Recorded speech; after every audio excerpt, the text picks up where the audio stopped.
What's up, everybody? Happy Friday. Hope all you're having a great day. Um, I am as sick as a freaking dog right now. I wasn't really planning to do any video reviews for today, but I am gonna do the Days of Our Lives review, and I'm gonna do the General Hospital review later for today's episodes. I am like completely fucking sick. My head is killing me. My throat hurt. Nose is a little stuffed up. I'm just gonna have to tough it out. Um, because I cannot leave people hanging for the weekend. So, anyway, I love today's episode of Days of Our Lives. I enjoyed it. Um, shit. Um, I enjoyed today's episode. It was fun. When Victor confronted Teresa, it gave me life. I enjoyed that scene. He called her a little bitch. He called her a little tramp. And Teresa sitting there acting. See, that's the problem with Teresa. She underestimate people, and obviously she don't know the history of some of these characters because she gonna sit there and tell Brady that she could handle Victor.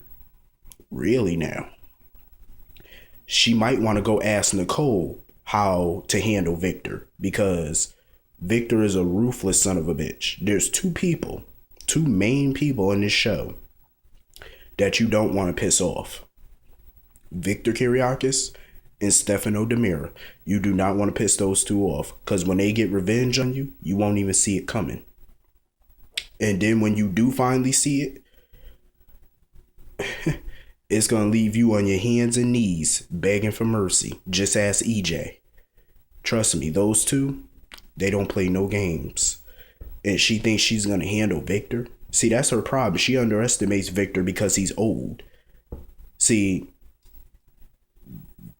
you cannot underestimate an older person because they got way more wisdom than you. They're more organized. They're more smart. And you know, Victor, that's a bad combination for him because he's all those things. Plus, he's rich. He can pay to have you destroyed. And I'm pretty sure Victor is gonna do whatever he has to do to get rid of Teresa. So now you done made an enemy of him. And you think you're gonna handle Victor? I don't think so. So Brady, that's when Brady and Maggie came in there or whatever, and Brady knew what Victor was doing. He knew Victor had to have threatened her. So Brady wanted to talk to Teresa about getting an annulment, which I think they need to get. He should have never see this is what I'm talking about. Brady has been in a downward spiral for months. And he needs to lay off the drugs. He needs to lay off the drinking because look at the decisions you've been making. Even when he's sober, he makes bad decisions, but he makes even horrible decisions when he's under the influence. You married this bimbo without a prenup, number one. You damn right you better get an annulment. I wouldn't trust her. You know what I'm saying? She ain't nothing but a gold digger. After the Kiriakis fortune, and Victor is going to make sure she don't get her grimy hands on it. So Teresa sitting on the phone or whatever, she tried to call Ann or whatever because I guess Ann is on some retreat or whatever. Bitch, Ann can't help you. Ann can't help you. And she better pray that the police don't find certain evidence that can put her in jail, which I hope they do. So Victor and Maggie, they were in the hospital when Abe came up because Abe was there to talk to Brady, you know, to ask him more questions. And Daniel showed up and Victor asked Daniel to take Maggie home. And Victor wanted to know what more questions do Abe want to ask, like without an attorney and stuff like that. But Brady told him he don't want a lawyer. But Abe told Brady that he could charge him with attempted murder of John. That's fucking crazy. Brady, you better wake the fuck up. Start remembering something about that night. Teresa better step up. Like, I know you ain't trying to see Brady go to prison. Like, seriously. Because now what's going to happen if he gets charged with attempted murder? You mean to tell me she's just going to sit there and allow that to happen? That would be fucked up. But I'm pretty sure she probably would do that. Because she was at the Horton Square looking on her tablet, I guess, for places to run to. And she decided to go to LA because she hopes that her parents won't throw her to the wolves. And that's when Eve walked up and Eve is trying to figure out what this bitch is up to now, because Eve know her sister is into something shady and she knows it. But of course, Eve, Teresa probably not gonna tell her. So anyway, Maggie, she was at Club TBD. I think that's where she was. Club TBD. She was waiting for Aiden, her lawyer, when Nicole popped up. Nicole need to sit down. Like, seriously, pretty much everybody in that town that she's had scenes with lately, they keep throwing shade at her. Like, just leave everybody alone and mind your business. Like, she sits down and Jennifer tells her about the lawsuit. She tells her, that it's probably going to end up in the paper, and, about her breakup with Daniel for the umpteenth time. And Nicole sitting there talking about she's sorry or whatever, and Jennifer not buying her apology. Nicole just need to go have a sit down. Like, seriously, you just need to go and mind your business and get you some business. So Aiden shows up, to break up their little argument because they was a little loud. Here's my thing about this lawsuit. They need to settle this out of court. Just give that girl her 50% and call it a day. Because obviously the annulment papers are real. Jack signed off on it. That's what he agreed to, the terms of the annulment, if that annulment is real. So a judge can't overturn that if it's a legally, it's a legal document. And Jack consciously made the decision to sign that document, and Jack knew the terms. He agreed to those terms. So a judge, if those are the facts, a judge cannot overturn that. All you have to do is just give her 50%, and the other 50% you just get that to the veterans. It is what it is. But of course they're gonna go through with this trial because it wouldn't be good drama if they didn't. So Daniel, he had stopped by Jennifer house earlier to talk to JJ or whatever. They get into this emotional conversation, whatever. Eve was talking to Paige, and telling her not to, do something that she's not ready to do just to keep JJ and stuff like that.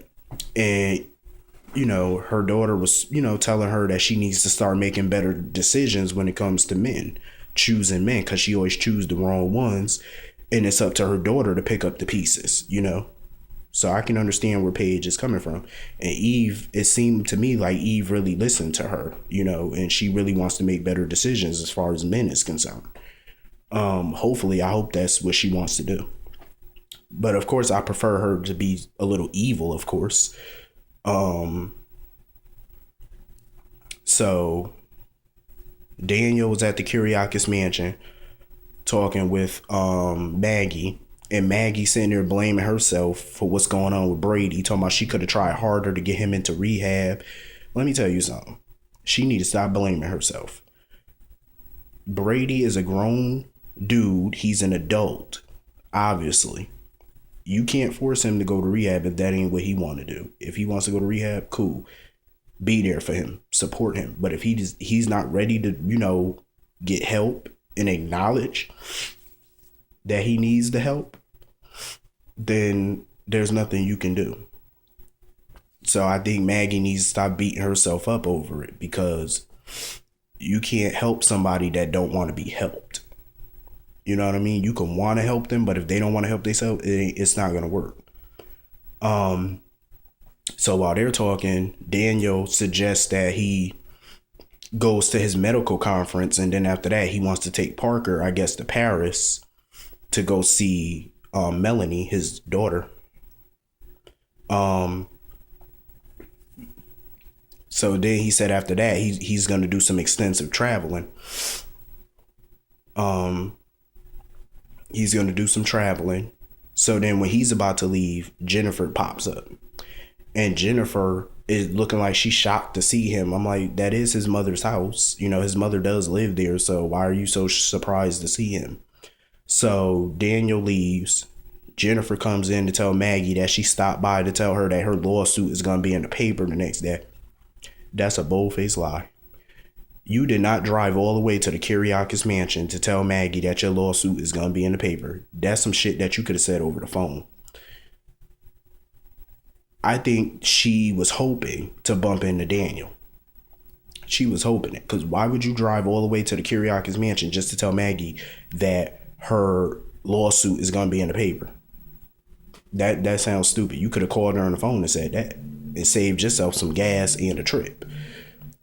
But that's just me. Anyway, that's just what I would have done. So Maggie tells her about Daniel's trip, and she looks like she about to cry or whatever, because she looked like she want to stop him. Whatever. Hey, what's happening in there too? So anyway, Eric was meeting with the bishop to go over how he's going to redeem himself and I guess get back into the good graces of the church. How to get, become a member of the church again. He was determined to keep you two apart. So it's over. Wants to know. So they talking about what he got to do. He got to plead his case to the higher ups. So he goes to his grandmother to let her know what he has to do. And Nicole was talking with the bishop, and the bishop was filling her in. So Nicole just need to butt out. Mind your business. If she hadn't shredded that evidence, all of this could have been avoided. Deprived. So JJ and Paige were at his house, and they start kissing and stuff. And they start looking like they about to have sex on the couch. I was like, that is so nasty. How you gonna have sex on your mother's couch? That's so rude and nasty. Like, people got to sit there. I hope they bleach that or something, put some disinfectant down. But she remembered the conversation she had with her mother, telling her don't do something that you're not ready to do just to keep JJ. So that's when she decided she wasn't ready to have sex. And I'm proud of her for that. Like, seriously, she's only, 18? I'm proud that she stopped herself. I'm proud that she stopped, what was about to happen, because she felt like she wasn't ready. Good for her. So, JJ, she ran out the house or whatever. JJ looked back at a picture of his father, because, he really do miss his dad. So I think that's everything in this episode. So I'll see you all Monday, or actually later. Have a great day. See you all later.